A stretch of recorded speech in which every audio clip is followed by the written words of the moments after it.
بسم الله الرحمن الرحيم. الحمد لله رب العالمين والصلاة والسلام على أشرف الأنبياء والمرسلين وعلى آله وأصحابه أجمعين ومن تبعهم بإحسان إلى يوم الدين، أما بعد. فأعوذ بالله من الشيطان الرجيم. بسم الله الرحمن الرحيم. يا أيها الذين آمنوا اتقوا الله حق تقاته ولا تموتن إلا وأنتم مسلمون. يا أيها الناس اتقوا ربكم الذي خلقكم من نفس واحدة وخلق منها زوجها وبث منهما رجالا كثيرا ونساء واتقوا الله الذي تساءلون به والأرحام إن الله كان عليكم رقيبا. يا أيها الذين آمنوا اتقوا الله وقولوا قولا سديدا يصلح لكم أعمالكم ويغفر لكم ذنوبكم ومن يطع الله ورسوله فقد فاز فوزا عظيما. أما بعد فأعوذ بالله من الشيطان الرجيم. بسم الله الرحمن الرحيم.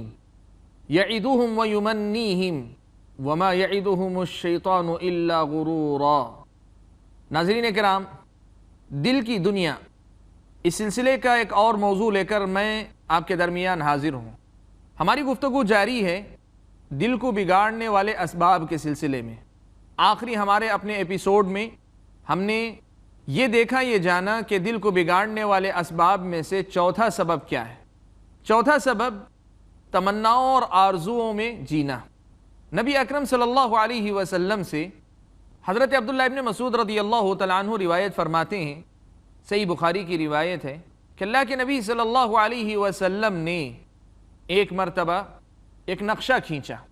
نقشہ آپ نے ایسے بنایا کہ اللہ کے نبی صلی اللہ علیہ وسلم نے ایک چوکور خانہ بنایا، درمیان سے ایک لکیر نکالی تو جو خانے کی حد تھی اس سے آگے نکال کر لے گئے، اور پھر اس خانے کے اندر اس لکیر سے جڑی ہوئی دائیں اور بائیں لکیریں اللہ کے نبی صلی اللہ علیہ وسلم نے کھینچی. چوکور خانہ ہے، درمیان سے نکلی ہوئی ایک لکیر ہے جو اس خانے کی حد سے بھی آگے نکلی ہوئی ہے، اور پھر وہی لکیر جو خانے کے اندر ہے اسی سے نکلی ہوئی دائیں اور بائیں لکیریں ہیں. حضرت عبداللہ ابن مسعود رضی اللہ تعالیٰ عنہ بیان فرماتے ہیں کہ نبی اکرم صلی اللہ علیہ وسلم نے نقشے کی وضاحت فرمائی. آپ نے فرمایا کہ یہ جو خط، یہ جو لکیر ہے جو خانے کے اندر سے نکلی باہر تک جا رہی ہے، یہ اندر انسان ہے، اور خانے کی حد سے باہر جو ہیں یہ اس کی آرزویں اور تمنائیں ہیں، اور یہ جو چوکور خانہ ہے یہ انسان کی موت ہے. اور یہ جو دائیں بائیں جو لکیریں نکلی ہوئی ہیں یہ انسان پر آنے جانے والی مصیبتیں جو اس کی زندگی میں آتی ہیں. اللہ کے نبی صلی اللہ علیہ وسلم نے مصیبتوں سے متعلق فرمایا کہ ان اخطأ هذا نهشه هذا وان اخطأ هذا نهشه هذا.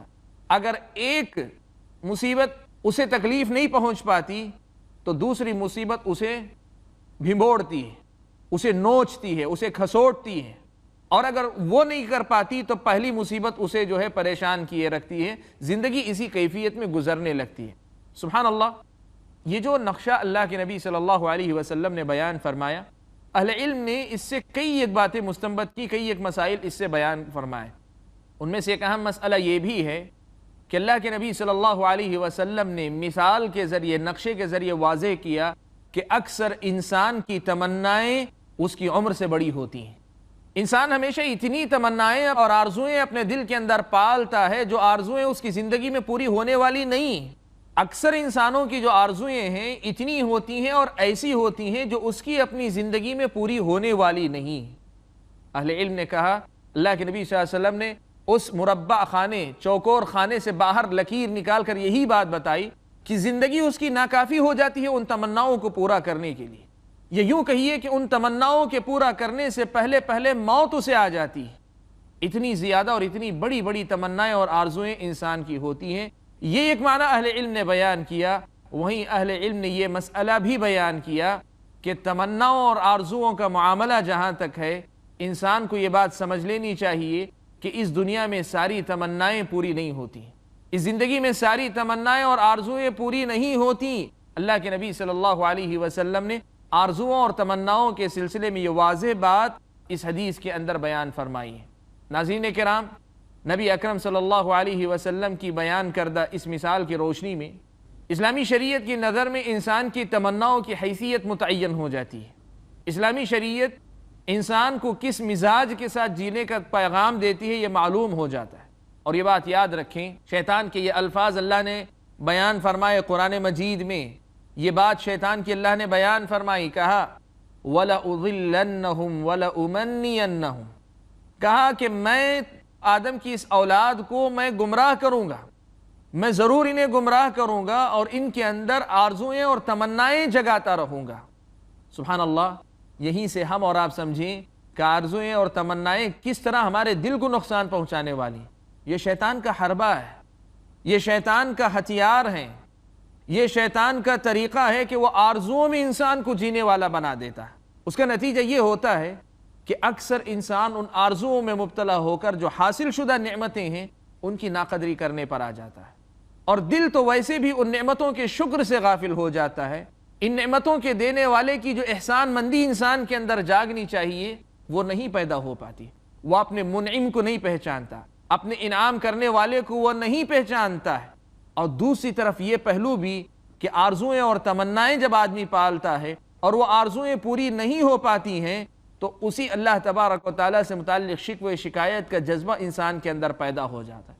تو یہ شیطان کا ہتھیار ہیں تمنائیں، آرزوئیں شیطان کا ہتھیار ہیں کہ اس سے آدمی کو ناشکرا بھی بنا دیتا ہے، اللہ تبارک و تعالیٰ کے انعامات کے احساس سے محروم بھی کروا دیتا ہے، وہیں اللہ تبارک و تعالیٰ سے متعلق شکوہ و شکایت کا مزاج بھی انسانوں کے اندر پیدا کر دیتا ہے۔ ہم کتنے لوگوں کی زبانی ایسے کلمات نہیں سنتے، اسی کا کیوں نصیب ہے، ہمارے نصیب میں کیوں نہیں ہے، اسی کو کیوں یہ دولت حاصل ہے، مجھے کیوں نہیں ہے۔ یہ کون سا مزاج ہے؟ اپنی حاصل شدہ نعمتوں کی طرف سے غفلت، اور نعمت جو دوسرے کو حاصل ہے وہ نہ ملنے پر نہ دینے والے کی شکایت ہے اس کے اندر۔ یہی پہلو ہے جہاں سے ہمیں یہ مسئلہ سمجھنا چاہیے کہ شیطان کیسے اللہ تبارک و تعالیٰ سے تمناؤں کے ذریعے ہمیں دور کرتا ہے۔ اسی لیے اسی آیت میں اللہ تبارک و تعالیٰ نے آگے بڑھ کر یہ بات بیان فرمائی، کہا یعدہم ویمنیہم وما یعدہم الشیطان الا غرورا، شیطان ان سے وعدے کرتا ہے، ویمنیہم ان کے اندر تمنائیں اور آرزوئیں جگاتا ہے، ان کے اندر آرزوئیں جگاتا ہے، وما یعدہم الشیطان الا غرورا، لیکن یاد رکھو شیطان کا وعدہ جو بھی ہوتا ہے وہ دھوکہ ہی بن پاتا ہے۔ سبحان اللہ، یہ آرزوئیں اللہ کے نبی صلی اللہ علیہ وسلم کی بیان کردہ مثال کی روشنی میں اور اس آیت میں بیان کردہ حقیقت کی روشنی میں اگر ہم دیکھیں، انسان اپنی عمر سے آگے بڑھ کر جو آرزوئیں پالتا ہے ان کا سوائے نقصان کے کچھ ہونے والا نہیں، کوئی فائدہ نہیں، آرزوؤں اور تمناؤں سے ہمارا کچھ فائدہ ہونے والا ہی نہیں ہے۔ یہ بات ان دونوں باتوں سے ہمارے سامنے سمجھ میں آتی ہے، اور شیطان ہمارا نقصان کرنا چاہتا ہے، اسی لیے آرزوئیں اور تمنائیں ہمارے دلوں میں جگاتا ہے۔ تو جو تمنائیں میرے اور آپ کے دل میں جاگتی ہیں، جو آرزوئیں میرے اور آپ کے دل میں گھر کر جاتی ہیں، ان کی طرف سے ہم چوکن نہ رہیں، ان کی طرف سے ہوشیار رہیں کہ یہ دل کو بگاڑنے کا سبب بنتی ہیں، دل کو اللہ تبارک و تعالیٰ کی طرف سے غافل کرنے، اللہ تبارک و تعالیٰ کا ناشکرہ و نافرمان اور اللہ تبارک و تعالیٰ کی ناقدری کرنے والا انسان بنا دیتی ہیں۔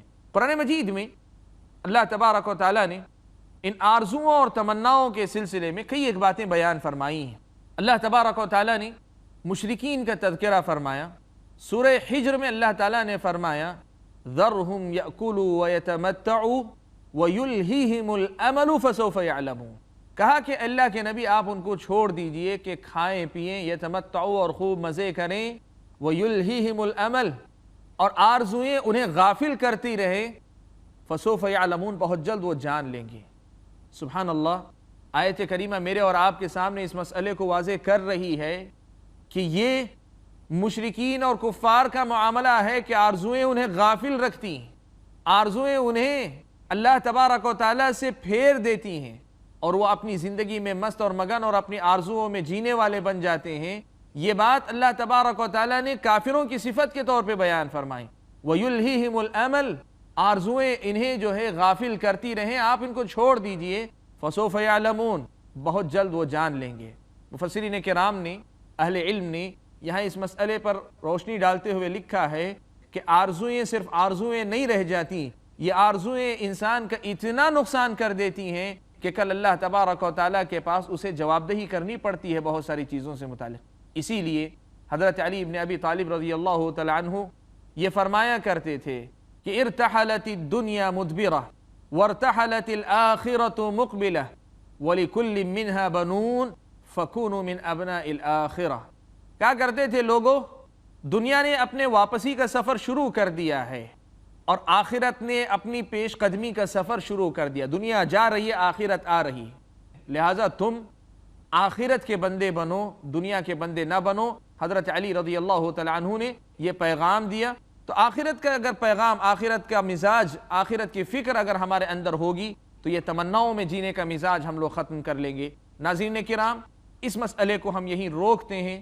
انشاءاللہ بریک کے بعد واپس لوٹ کر دل کو بگاڑنے والے ایک اور سبب کا تذکرہ ہم لوگ سنتے ہیں۔ والسلام علیکم ورحمۃ اللہ وبرکاتہ۔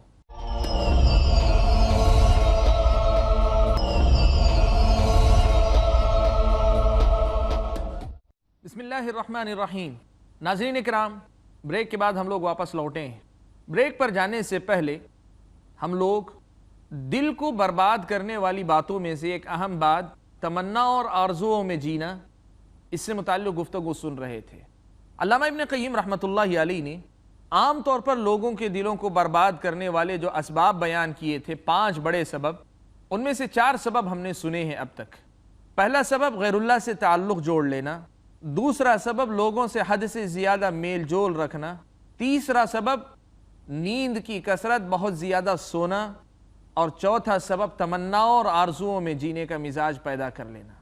5واں سبب علامہ ابن قیم نے لکھا ہے کثرت الاکل، کثرت الاکل، بہت زیادہ کھانا پینا۔ کھانا پینا اپنی حد سے اگر تجاوز کر جائے، جو حدیں شریعت نے متعین کی ہیں، تب پھر یہ انسان کی بربادی کا ذریعہ، انسان کے دل کو مردہ کرنے کا ذریعہ بن جاتا ہے۔ اہل علم نے اس کی وضاحت کرتے ہوئے لکھا ہے کہ کھانے پینے کا اثر انسان کے نہ صرف جسم پر ہوتا ہے بلکہ انسان کے اپنے دل و دماغ پر بھی ہوتا ہے۔ جس قسم کی غذا انسان کھاتا ہے اس کا اثر انسان کے اپنے دل پر بھی مرتب ہوتا ہے۔ یہ غذا صرف معدے تک نہیں جاتی، یہ غذا معدے سے ہو کر انسان کے اپنے دل پر بھی اثر انداز ہوتی ہے۔ اور ہم نے آپ کے سامنے دل کی حقیقت پر جب گفتگو کی تھی اپنے پچھلے ایپیسوڈز میں، تو ہم نے آپ کے سامنے یہ بات واضح کی تھی کہ سائنس کی تحقیق کے مطابق عقل کے ایک حصے کا تعلق انسان کے معدے سے بھی ہے، عقل کے ایک حصے کا تعلق انسان کے معدے سے بھی ہے۔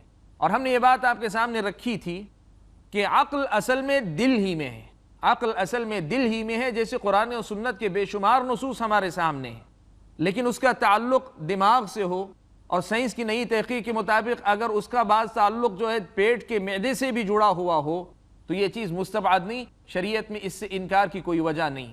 تو جب یہ مسئلہ ہمارے سامنے واضح ہوتا ہے تو اس کو سمجھنے میں ہمیں زیادہ دیر نہیں لگنی چاہیے کہ پیٹ کے اندر جانے والی غذا کا اثر ہمارے اور آپ کے دل پر ہوتا ہے، ہمارے اور آپ کے دل پر بھی اس کا اثر ہوتا ہے۔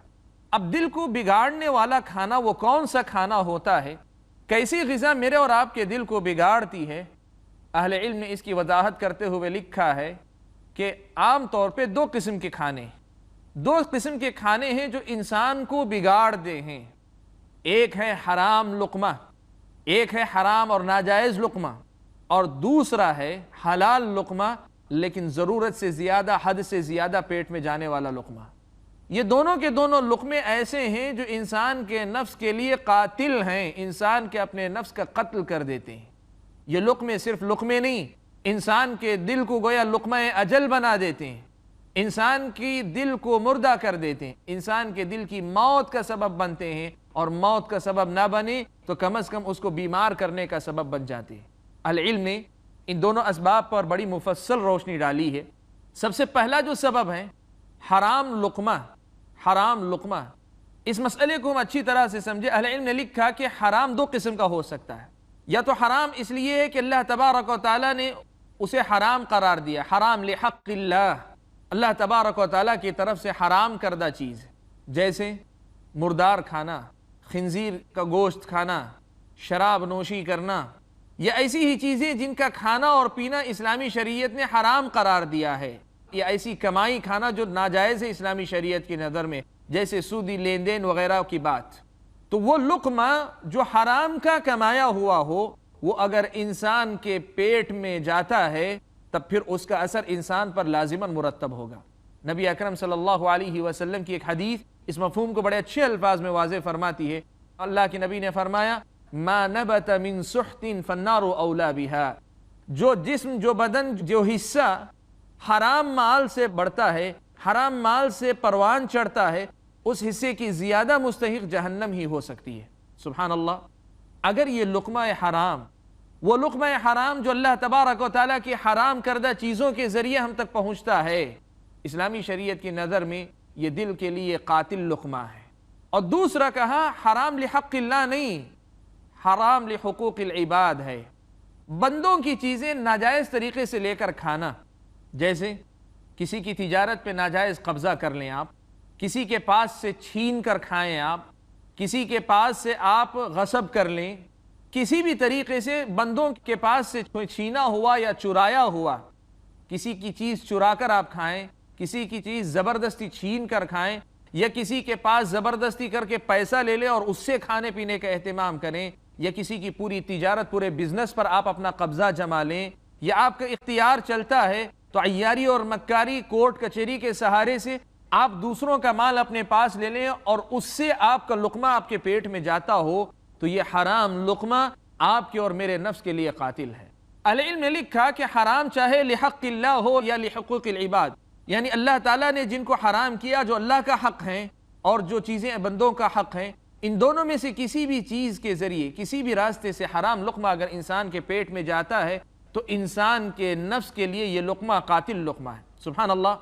پیارے نبی صلی اللہ علیہ وسلم کی یہ حدیث سنیں اور اس حرام لقمے کے اثر کو ہم پہچانیں.